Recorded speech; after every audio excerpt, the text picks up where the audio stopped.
Okay, call to order the regular meeting of the Board of Commissioners.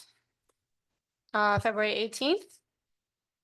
Commissioner Ernst, Here. Commissioner Engel, Here. Commissioner Rollins. Here. Commissioner Vogelsang. Here. Commissioner Wright. Here. Any changes to the agenda? Commissioners, item 2 is the Patrick Park Playground additional signage. I'd like to take that off the agenda and put that on a future agenda item, just to continue working on the size of the signs and scope of that. If everybody's okay with that. You okay with that? Yep. Yeah. Okay. We'll open it up to public requests. If we have any tonight. No, okay.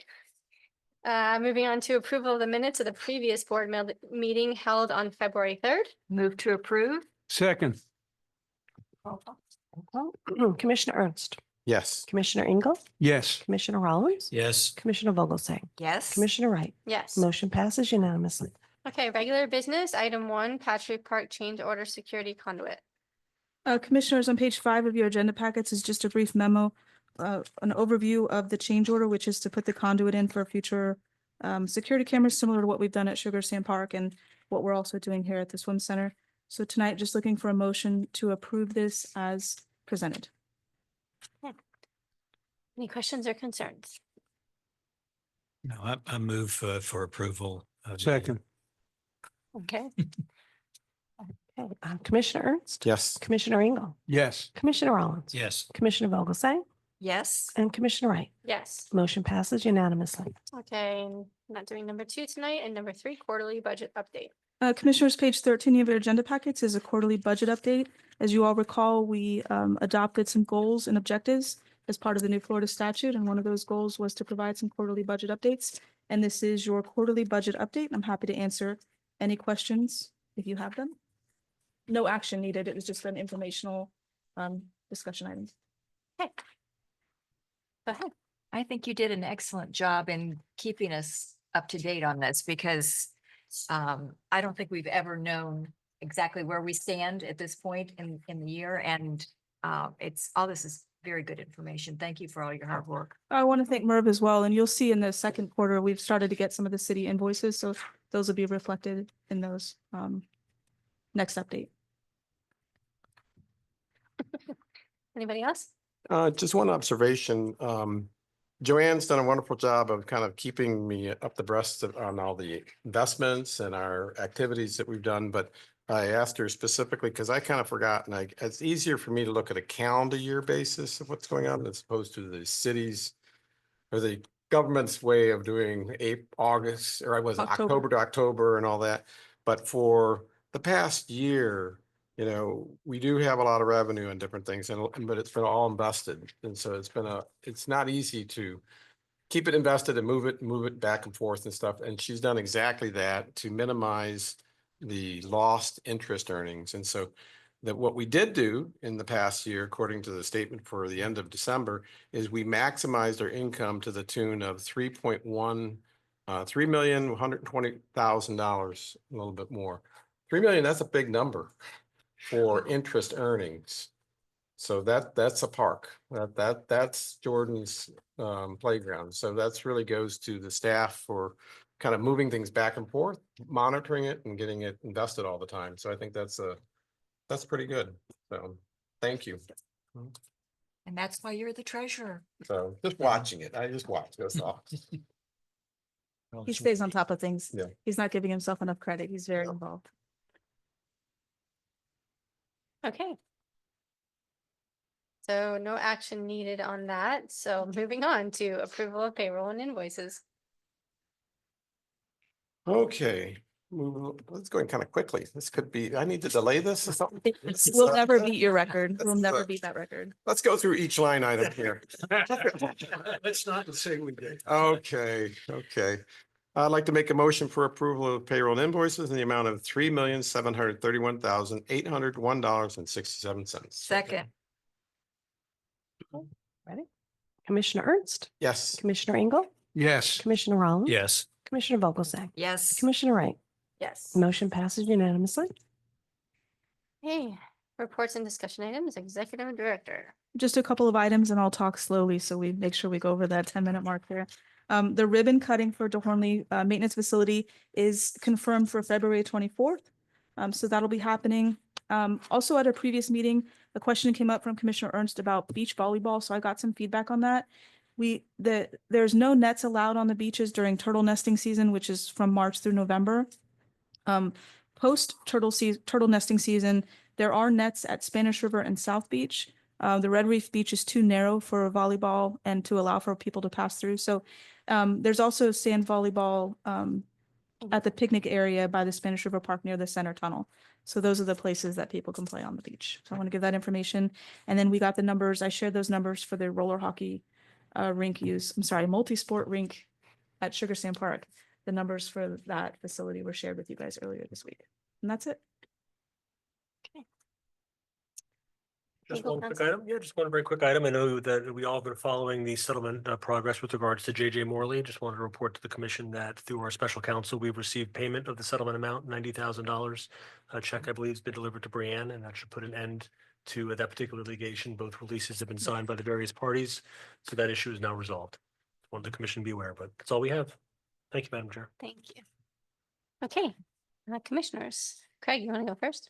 I have nothing. Okay, Steve?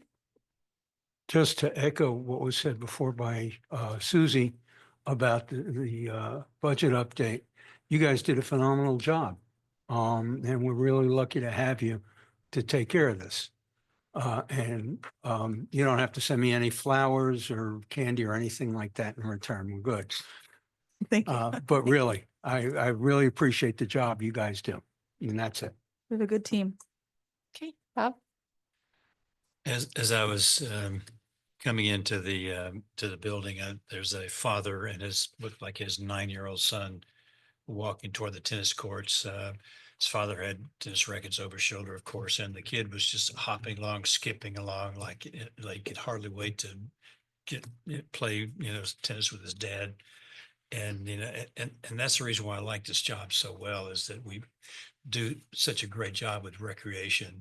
And you don't have to get any further than, DeHornley Park to see that on the weekends. I also watched a U6 little soccer match, and the kids are having so much fun. It's like, it's such innocent fun that it just reassures me that we're doing the right thing when we're doing, building our parks.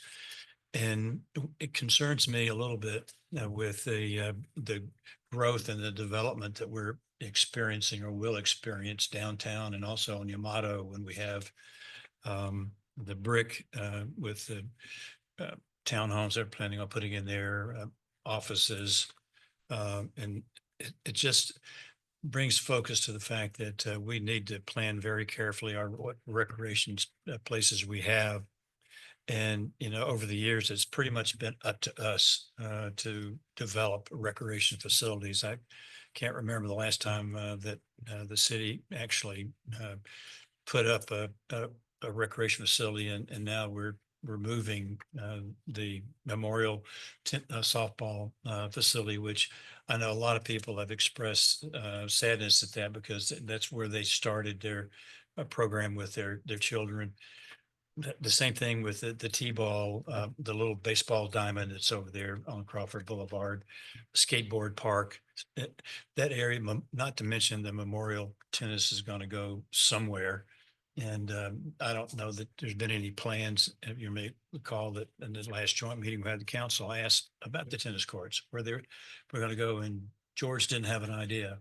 I think that in developing downtown or developing these other projects, the recreation facilities are out of sight, out of mind with a lot of folks downtown. And I really regret and feel strongly that all the development, growth is always not that good. Driving into West Palm last week and seeing all the skyscrapers and all the downtown, and makes me think back to when a local developer that I knew that wanted to put up a building that was 10 stories high in Boca, and they wouldn't let him.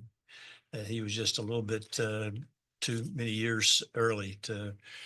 And so I say that with knowing that we're going to have our recreation master plan, and that's going to be really important that we take a look at this. I don't want to see any child denied the opportunity to play whatever sport they want to play, or tennis or soccer or lacrosse, or whatever.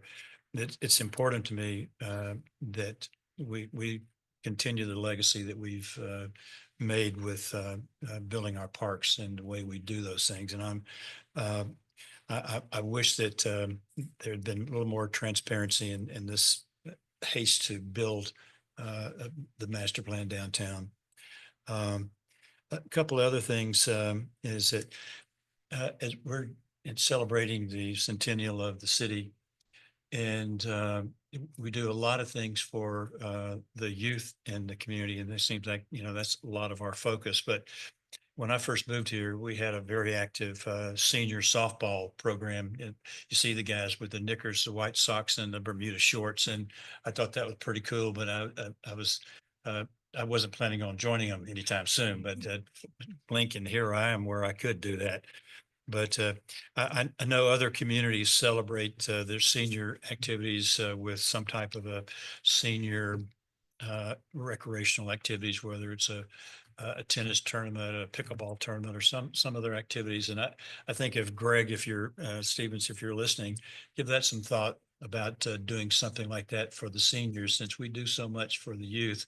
And have such organized things that, there's a lot of seniors out there that probably would get off their sofa and come participate and recreate a little bit if we had some type of an opportunity for them. Was that long enough a delay? We need 10 minutes. So. Okay. Bob. All right, so I just leave you with that.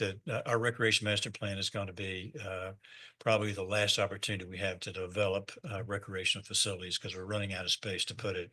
And I don't want to see any child or adult be denied an opportunity to play whatever sport they want, recreate in any way that they want to, particularly in organized sports.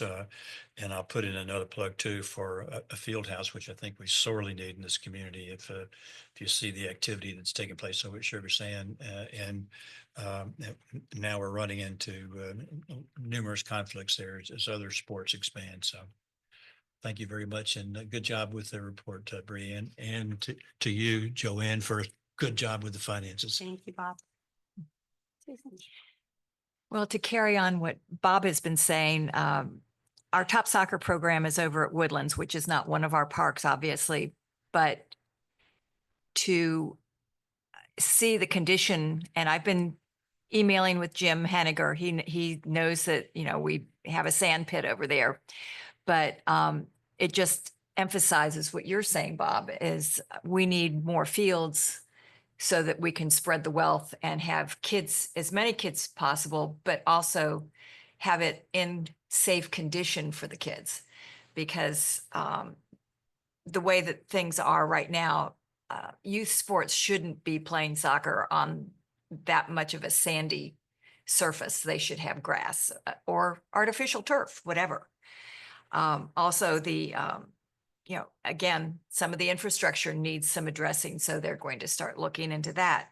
So it just goes on to, are we going to do phase 2, along with what we have at North Park? When we have our talk about the master plan, we need to look at all the different remaining facilities that we have, and definitely the expansion with youth sports is very important to accommodate. So I agree with you. Can I make one more comment? Yeah, Woodlands was one of the first parks that I coached my kids in. Fantastic park. It's just set up so nicely. When I was on the Parks and Rec board, we had talked about putting down sports turf over there because it got so much usage. And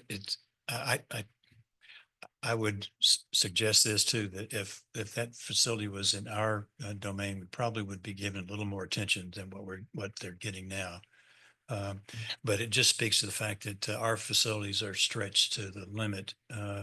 and don't allow much time for maintenance. But if there ever was a park that was designed to have an artificial surface, it'd be Woodlands, because of the way it's sloped there, and it gets a lot of wear, and it doesn't wear very well. It really needs to be put down and redone and resided and regraded and then looked after a little bit better. Thank you. Okay, I agree with you on what you said in terms of the downtown and everything that you said. I think though, if we get to the point though, the thing with the master plan is, I don't know if the city is actually, I mean, I think they're gonna do one. How long that's gonna take, I don't know. So we actually talked about the work order on Friday and we're just refining it, but the plan is to get it done within 90 days. Oh, but What plan? To get the master plan or organized, situated, to put that in a 90-day plan. So which would be great, because I was that was the original scope. It may take a little bit longer, but it's not, we're not going to drag it out for.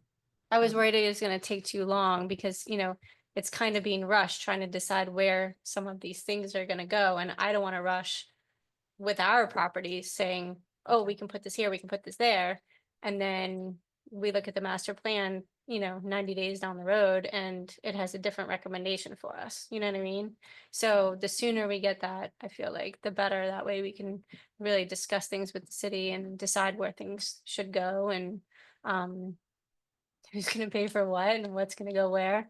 The thing that I was thinking though, with if we get to the point where we're totally maxed out on fields, I think one of the things we have to look at is resident versus non-resident, and the number of non-residents that are participating in the sports, the amount we're charging them. And I think that's something that you have to look at. If we're building these for our residents, it's important to look at the residents are the ones that are benefiting from the fields that we have. And I know that takes away from kids who are coming in to play, but they're not residents as well. So if we ever get to that point that we have to look at that, then that's something we have to do. But that's just something that we could talk about in the future. I just want to add to that. I mean, that was, we're not the only ones that are thinking that. Right. There's other people that are involved in sports that see exactly what's happening. And that was my concern was, one, we would increase the non-resident fee. It was $20 per sport, $20 per child, no matter how many sports you played 30 years ago. Right. Now it's $65 per child per sport.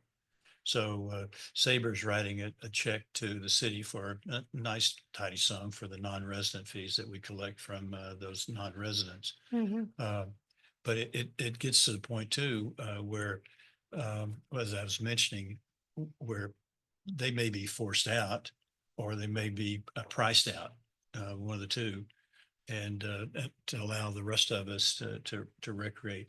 That could change some dynamics in some of the programs significantly in the development of our kids that want to play at a higher level. So, so I totally agree with you. That's that was one of my concerns too, is with this development. Not only that, but also, I don't have an electric bicycle, which is probably what's going to require to get around when they get all this development going on, and downtown may end up being pedestrian only, which I would hate to think that's the case. My favorite butcher shop down there would have a problem because they're halfway between the bridge and Federal Highway, and you have to take a little trolley like they do up in Del Rey, I guess, to get there. So a lot of changes, and I'm not objectionable to change, but I like, I don't get too progressive with it. So. Yeah. I just think we need to be, the city needs to understand how they're doing things will affect other aspects of the city, and recreation and sports is one of them. Yeah. So I hope they keep that in mind, because that's an important part of what we do. So, okay. That's it. Move to adjourn. Second. Commissioner Ernst, Yes. Commissioner Engel, Yes. Commissioner Rollins, Yes. Commissioner Vogelsang, Yes. Commissioner Wright. Yes. Motion passes. We are adjourned. Did we break the record? No.